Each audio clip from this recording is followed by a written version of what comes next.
Mary, what do you think about David Cameron's fight with the EU against the EU funding levy? Can you tell us a bit more about that? Well, Cameron's obviously looking for a punch-up with the European Union. This government is besieged because of the public expenditure cuts it's insisting on introducing so quickly, and there's getting to be more and more opposition in this country. So I think Cameron's looking for a way of finding something else to take people's attention away from that.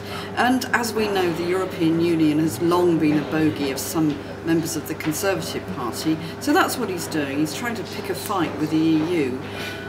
If he refuses to adopt the policy and pay the levy, can he be fined by the EU? Or? No, he can't. The question of the levy is still being discussed, and it is a departure from the way things are done at the moment. Cameron is arguing that any additional expenditure should come out of the existing budget. And there is a particular item of expenditure which has caused this to raise its head. And that is, there have been floods recently in Eastern European countries, in 6 countries, and those floods have been pretty bad. And the countries would like money from the EU to help them with their reconstruction. And I would point out that this country, when we had floods in 2008, did in fact get 162 million euros from the EU to help with that. Now David Cameron has the nerve to say that the EU should not give money to those Eastern European countries, and I think that's quite appalling. We've benefited, and I think we should therefore make sure that the Eastern European countries are treated the same way that we were. But realistically, is his punch-up going to actually make any difference? Is he just blowing hot air, or actually can he achieve something with this argument he's got, this beef he has?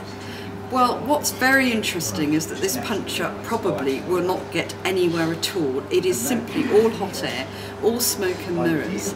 This money for the Eastern European countries will be voted on in the European Council by what we call qualified majority vote, which means that the votes are weighted and it will actually be done by a qualified majority, so that if enough countries vote for the money going to the Eastern European countries, it will be done. And that looks as if that's exactly what will happen. So Cameron will have made all of this fuss and will not achieve anything at all. It just seems interesting that we have been at the forefront of helping the problems in Pakistan, where there was enormous floods there, and there seems to be a disconnect between us helping in Pakistan but refusing to help with the floods in much closer to home in Eastern Europe. That seems very odd, does it not? It's very, very odd. There is a huge disconnect.